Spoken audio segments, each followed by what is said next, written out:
егер осы сұхбат соңына дейін көріп 5 миллион мен 500 мың теңге ақша ұтып алу мүмкіндігін жайлы түсініп жатсаңыз, достарыңызға таратуды ұмытпаңыздар. Инновация деп енді жаңалық ашпай шығармыз, бірақ инновацияға мысалы қарапайым дробилка производствосы жоқ шығар мүмкін. Малға субсидия беріп отырады. Ол жағын ең бастысы грант пен осы нелер бойынша. Грант, кредит. Қайырлы достар, есім Құрманғалиев ұлан, бұл Сала таңдау каналы. Бүгін енді араларыңызда бір емес бірнеше адам 5 миллион теңгені ақша ұтып алуы мүмкін. 5 миллион бар, 500 мың теңге бар. Жайды одан да көп ақша ұтыстарға ие боласыздар. Оны біз бермейміз әрине. Сіздерден кім ақшалап отыр, үкімет ақшалап отыр, үкіметтен қалай ақшалауға болатын жайлы толыққанды сұхбат беретін боламыз. Біздің мемлекет негізі халыққа 5 миллион теңгеден жылына бәленбай адамға ақша таратады, тегін грант, қайтарымсыз ақшалар. Оны кәсіпкерлерге ғана береді, жай адамдарға бермейді деп түсіну бойынша. 500 мыңнан 5 миллион теңгеге дейін және де залоговый кредиттер бар, миллиардқа дейін береді.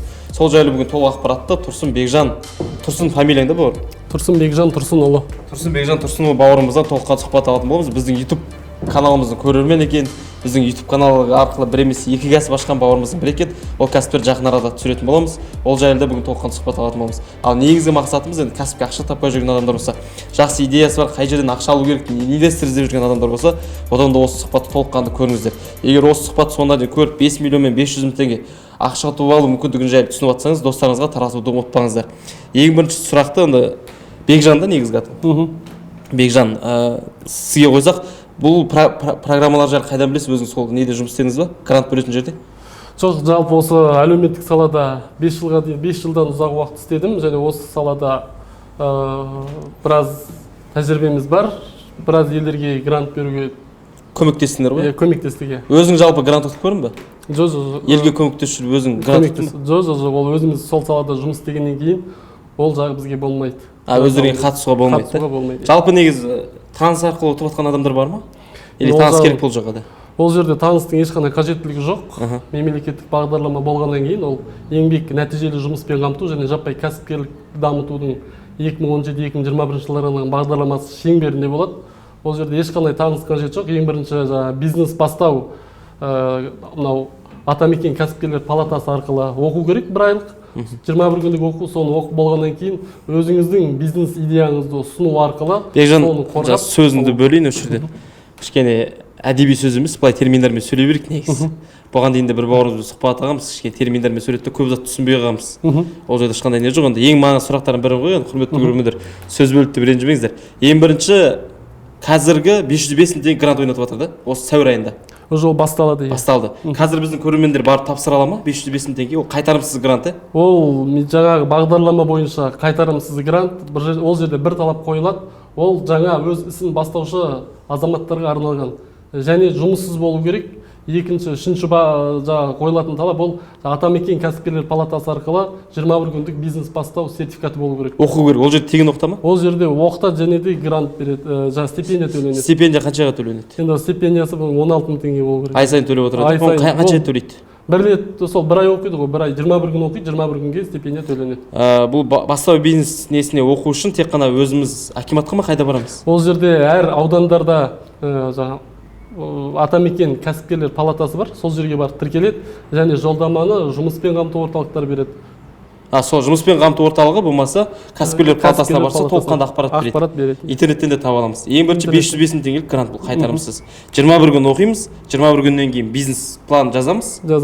Жұмыспен қамту орталығына ұсынамыз және комиссияның алдында сол бизнес планды қорғап грант ұтып алуға болады.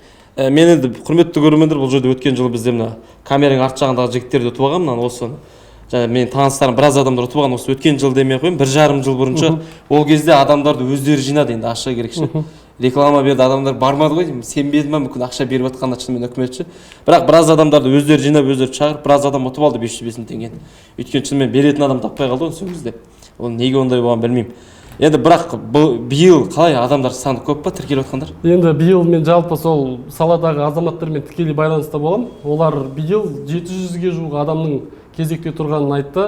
Бірақ ол 700 адамның барлығы грант алады деген сөз емес. Егер грантын қорғай алмайтын болса, ол кісілер бизнес планды қорғай алмаса, ол грант ала алмайды.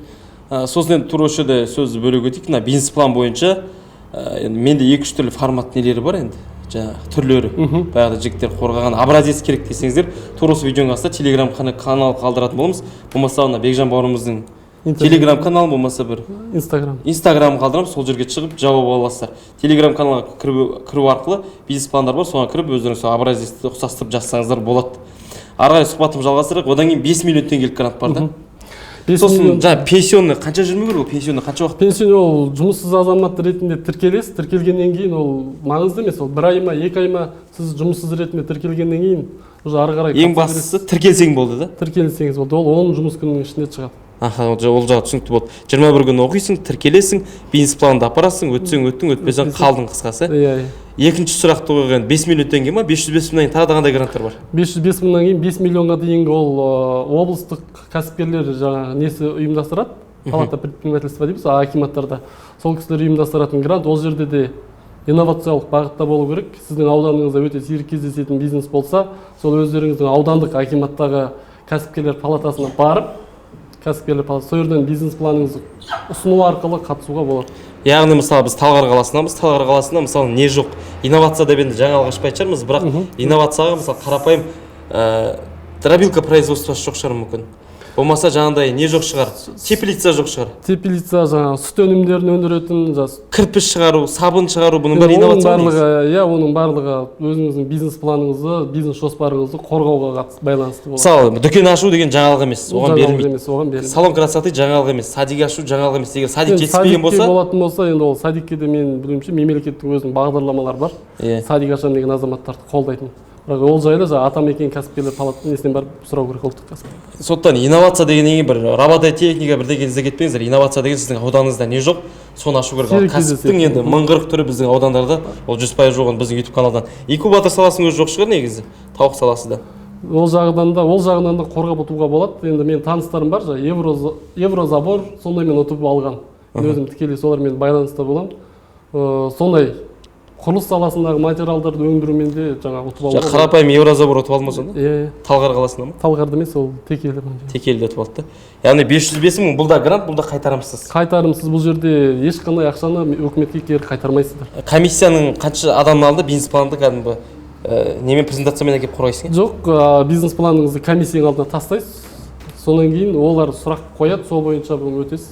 Жауап берсең болды да ең бастысы. Ең бастысы жауап бермей өзіңіздің кәсібіңізге сенімді болсаңыз, істеп кете алатыныңызға ол жерде мәселе жоқ. Яғни бұл жерде таныс керек емес, қандай ар жақ бер жақ қана мынау левый движениелер керек емес, ұтып алу мүмкіншілігі бар. Өте зор, ол көп азамат ұтып алды. Сен өзің сол арада жүргеннен кейін көріп жүрсің ғой, шыны керек. Көріп жүрмін, әрине.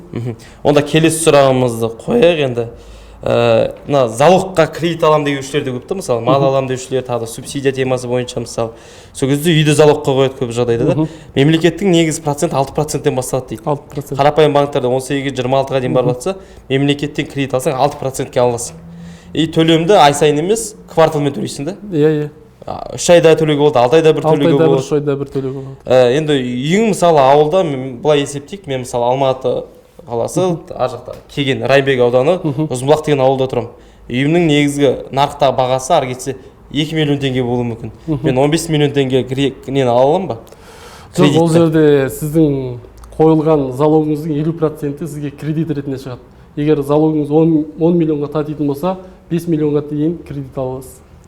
5 миллионға дейін. Ал татымаса кредитке мүмкіншілік жоқ қой. Ол жерде тағы бір бағдарлама бар, ол даму деп аталатын қор арқылы. Ол жерде сіздің негізді залог дейміз ғой, кепіл затыңызды өздері мемлекеттің тарапынан гарантировать етіп, сіз ұсынған сумманы беру мүмкіндігі бар. Яғни мемлекет қолдап жібере ма мені банктың алдында? Ол жерде даму бағдарламасы арқылы мемлекет қолдайды.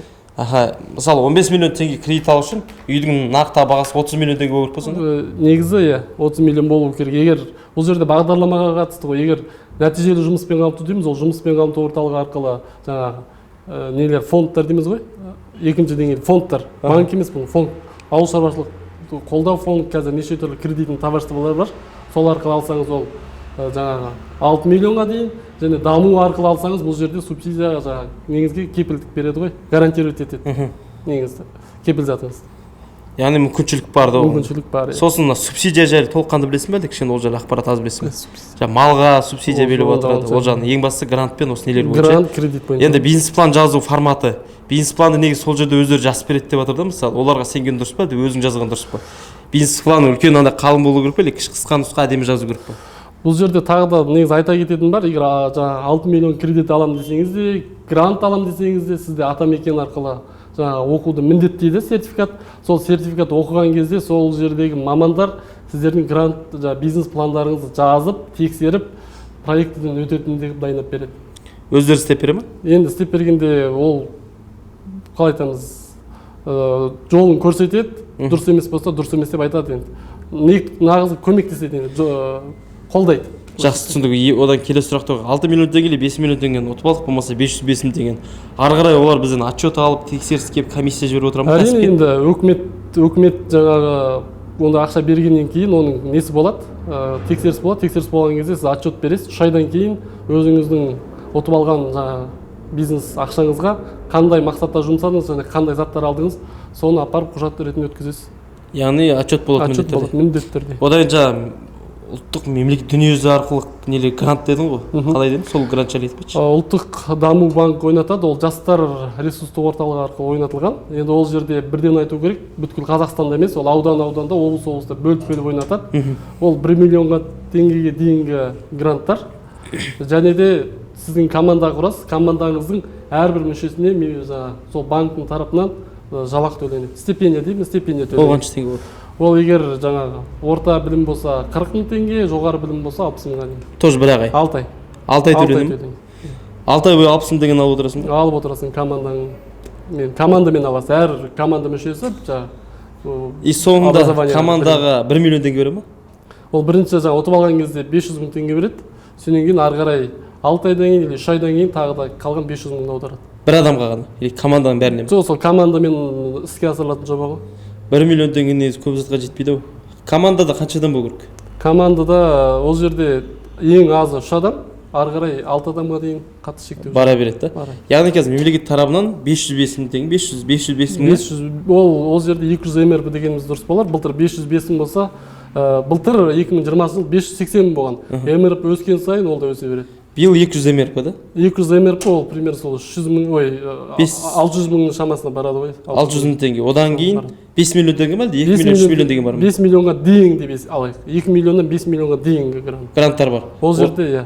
Оның бәрі технологиясы бір. Жалпы бәрінде бастау бизнесте оқу керек ең бірінші. Барлық жерде бастау бизнес оқу. Ол жерде күнде барып оқимыз, аптасына барып оқимыз. Қазір ол онлайн форматта болады. Ол барлық жерде қазір. Қанша уақыттан болады? Еліміз. Ол 21 күнге жалғасады. 21 күн күнде бола ма? Жоқ, енді суббота воскресенье есептемегенде сол 1 ай. 5 күн бойы. Иә, 5 күн бойы. Қанша сағаттан? Ол жерде енді 1 күн ғой.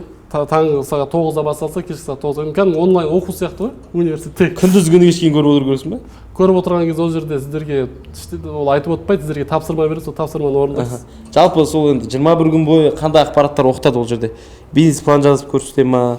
Ол жерде негізгі өкіметтің басты мақсаты ол кәсіпке баулу ғой. Кәсіптің қалай жүргізу керек, қалай ол жерде расчет жасау керек, қалай сіз отчет тапсырасыз ертең, және бизнес план бастағаннан кейін бизнес планды қалай қорғау керек, қайтып құру керек, жалпы технологиясын үйретеді. Мысалы 5 миллиондық грантқа жақсы инновационный проектпен бардың, өте жақсы қорғап шықтың, бірақ саған ақша бөлмеді, сен ұтып алмадың. Бір қандай да бір шара қолдану бола ма одан кейін? Әрине, ондай жерде жоғары тұрған органдарға, егер өз бизнесіңізге сенімді болсаңыз, егер өткізбей болса, жоғары тұрған органдар бар, соларға жазсаңыз болады ғой. Қайтадан мысалы мүмкіншілік алуға деген сияқты. Енді мен нақты ол жағына жауап бере алмаймын. Енді ашығы керек, біз жақында жаздық. Өте жақсы идеямен жаздық. Барып проектімізді өте жақсы қорғадық. Мен де біз енді бұрында сұхбат жасағанбыз осы грант бойынша. Сол кезде неге өзіміз барып жас көрмеске, орта жолда не болады көрмеске деген ой болды. Біз реально жаздық, бардық, көрсеттік. Мен оны видеоға түсірейін дегенмін, егер ұтып алсақ. Бірақ өкінішке орай бермей қойдым. Талдықорғанның несі? Талдықорғанда бардық, доспалар барды. Біз полностью дайындалдық кірпіштерге мысалшы. Газоблок бар, пеноблок бар. Әрбір кірпішті жеке-жеке апарып, әрқашан түсіндірдік, көрсеттік мысалшы. Сол жерде 5-6 адам отырды, жаңағы прокуратурадан бар шығар, аудандықтардан бар шығар. Енді шыны керек, ана жердегі кісілер мен маман ретінде біз мойындай алмадық. Өйткені кірпішті көрсетсең таспа деп сұрайды, тасты көрсетсең аспан ба деген сияқты сондай сұрақтар қояды да. Одан бізден кейін тағы да бір жігіттер кірді, өте жақсы бір аппараттар кіргізіп, мынаны мен барахолкіден тауып аламын деген сияқты андай бір шыны керек тупой сұрақтар қойды да. Бұл барахолкіде жоқ, бұны біз жасаймыз, біз бұны өндіреміз, осындай істе. Қанша теңге тұрады деп еді, 180 мың теңге де, бұны мен 18 мың теңге тауып аламын. Былайша айтқан кезде қалжыңдады ма, әлде мүмкін өз дұрыс түсінбеді ма енді. комиссияда негізі дұрыс болу керек шығар да. Енді ол жерде жаңағы өздерінің талаптары бар, оны тағайындайтын органдар бар, заң бар, енді соның шеңберінде құрылады ғой. Олар жайлы біз ештеңе айта алмаймыз. Енді біз аппарат жайлы көрсеттік, енді бір аппарат кішкене бір өндіріс форматында. Бірақ өкінішке орай бермеді. Енді биыл мүмкіншілік болса тағы да барып қайтатын шығармыз. Бірақ егер биыл нетілмесе, мен барғаннан бастап камерамен кіретін толыққанда. Ол жерде уже негізі шектеу бар. Осы апрель айының ортасына дейін ғана қабылдау керек. Оған үлгеру керек. Сосын бір танысым, енді шынайы бір таныс отырыпты. Таныстың танысы деп айтайықшы, былайша айтқан кезде. Сол жерге барған кезде біздің жігіттер бір танысты кездестіріп қапты. Өзінің дос баласы Қызылорда деппін ғой. Қаракес деп пе? Қаракемер ме? Қаракемер ғой деймін бе? Сол жақтан бір жігіт барған екен, өзінің проектісінде жаңағы шынымен ақшаны ұтып алыпты. Бірақ ол проект енді неге ұтып алған? Ол газоблок саласы ғой деймін. Газоблок па, моноблок қой деймін. Білмеймін, моноблок па, бір сондай бір салаға ұтып алған енді ол жігіт. Мүмкін біздің саламыз ұнатпаған шығар, мүмкін бізде дұрыс қорғамаған шығармыз, бірақ енді өте идеально қорғадық деп ойлаймыз. Бірақ жаңа жігіт шынымен ұтып алыпты бірақ. Енді ол сіздің ауданыңыздың несіне байланысты ғой. Сол кәсіп қаншалықты дамыған, қаншалықты деңгейде.